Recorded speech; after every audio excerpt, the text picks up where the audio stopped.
कानी बहू। किशोरी लाल जी के बेटे राघव की शादी की बात जगह जगह चल रही थी, लेकिन किशोरी लाल जी को कोई लड़की पसंद ही नहीं आती थी। और उसकी एक ही वजह थी, किशोरी लाल जी का लालची होना। उनको लड़की वालों से मोटा दहेज चाहिए था और इसी चक्कर में एक दिन वो एक बहुत पैसे वाले के घर अपने बेटे का रिश्ता लेकर पहुंचे। उस आदमी का नाम था ओम प्रकाश। देखे किशोरी लाल जी, मेरी एक ही बेटी है और मेरी सारी संपत्ति जायदाद सब कुछ मेरी बेटी नैना का ही है।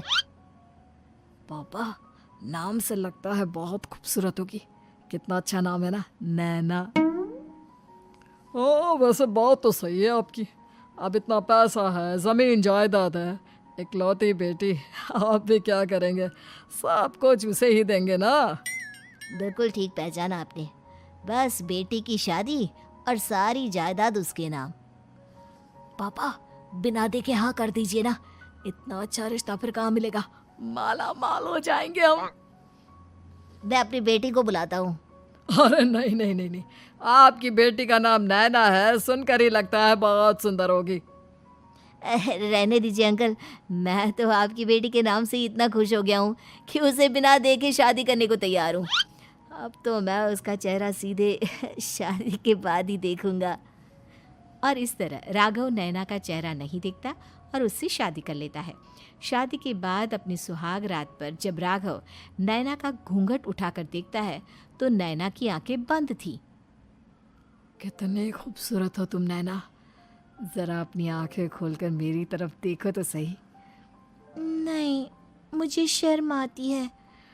अरे, मैंने तुम्हें शादी से पहले भी नहीं देखा, और अब अगर तुम आंखें खोलकर मुझे देखोगी भी नहीं तो मुझे अच्छा कैसे लगेगा? इससे पहले कि नैना अपनी आंखें खोलकर राघव की तरफ देखती, अचानक से लाइट चली गई और राघव नैना को पूरी तरह से देख भी नहीं पाया। अगली सुबह नैना राघव के लिए नाश्ता बनाकर लेकर आई। अरे ये क्या, आधा पराठा सीका हुआ है और आधा बिल्कुल कच्चा। ये तुमने क्या किया नैना? बहू, तुमने क्या आधा पराठा तवे से नीचे लटका कर रखा था, जो आधा सिका है और आधा कच्चा? मुझे जितना दिखेगा उतना ही तो सीखूंगी ना पापा जी। जहाँ जहाँ मुझे नजर आ रहा था वहाँ मैंने सीख लिया, जहाँ जहाँ नहीं दिखा वहाँ कच्चा रह गया होगा। इसका क्या मतलब है? ये कैसा मजाक कर रही है तुम? अरे बहू, तुमने इतना लंबा घूंघट क्यों लगाया हुआ है? देखो, हमारे घर में बहुओं को बेटी की तरह रखा जाता है, और फिर तुम तो इतना सारा माल लेकर आई हो। देखो, ये घूंघट डालकर रखने की कोई ज़रूरत नहीं है। हाँ नैना, पापा जी ठीक कह रहे हैं, तुम तो आराम से रहो, अपना ही घर समझो। नैना अचानक से अपना घूंघट उठा लेती है। अरे ये क्या पापा, नैना की तो एक आंख फूटी हुई है। नाम से नैना, लेकिन ये तो कानी बहू निकली। मेरे साथ धोखा हुआ है, धोखा। बिना दिखाए अपनी कानी लड़की मेरे संग ब्याह दी। मुझे कानी बीवी नहीं चाहिए। मुझे अभी ओम प्रकाश जी से बात करनी पड़ेगी।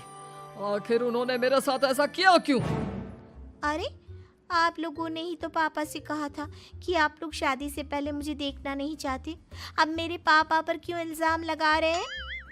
अरे लेकिन उन्हें बताना तो चाहिए था ना कि तुम कानी हो, एक आंख से तुम्हें दिखाई नहीं देता।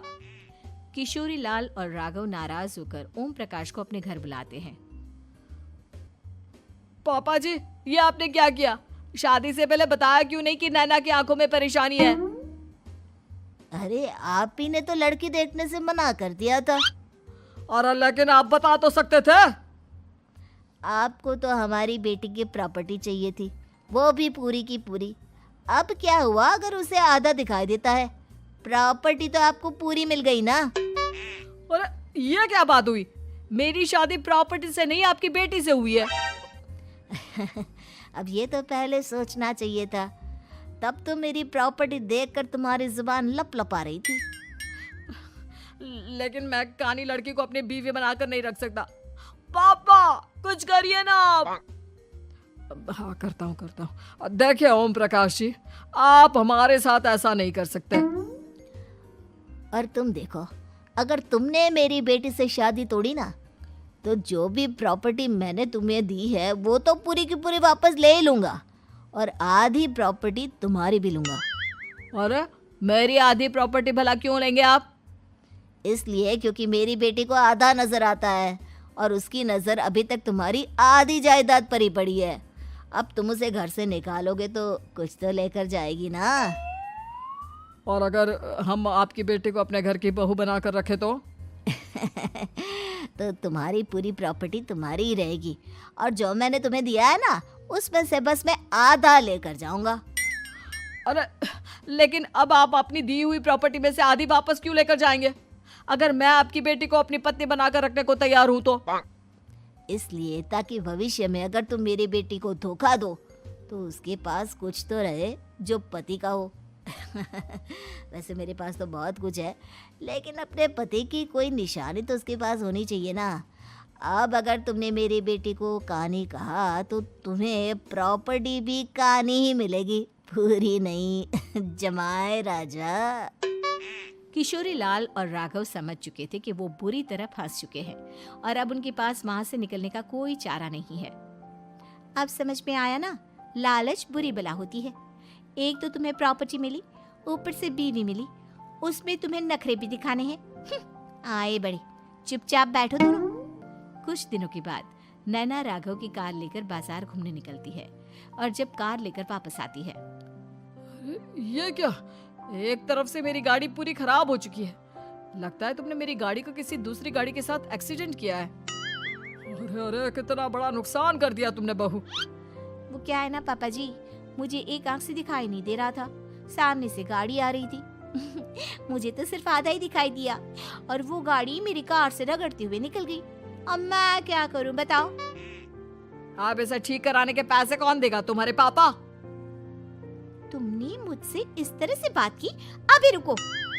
नैना राघव की शिकायत ओम प्रकाश को कर देती है। देखो राघव, अब जो मेरी आधी प्रॉपर्टी तुम्हारे पास थी ना, उसमें से आधी और मैं लेकर जाऊंगा, क्योंकि तुमने मेरी बेटी को डांटा। अरे नहीं नहीं पापा जी, गलती हो गई, माफ कर दो। गलती की तो कोई गुंजाइश ही नहीं। अगली बार मेरी बेटी को डांटा तो बची हुई आधी में से आधी और ले जाऊंगा। लालच के चक्कर में हम दोनों ने बहुत बड़ी गलती कर दी बेटा। एक तो तुम्हें कानी बहू मिली और ऊपर से जो माल मिला वो भी काना।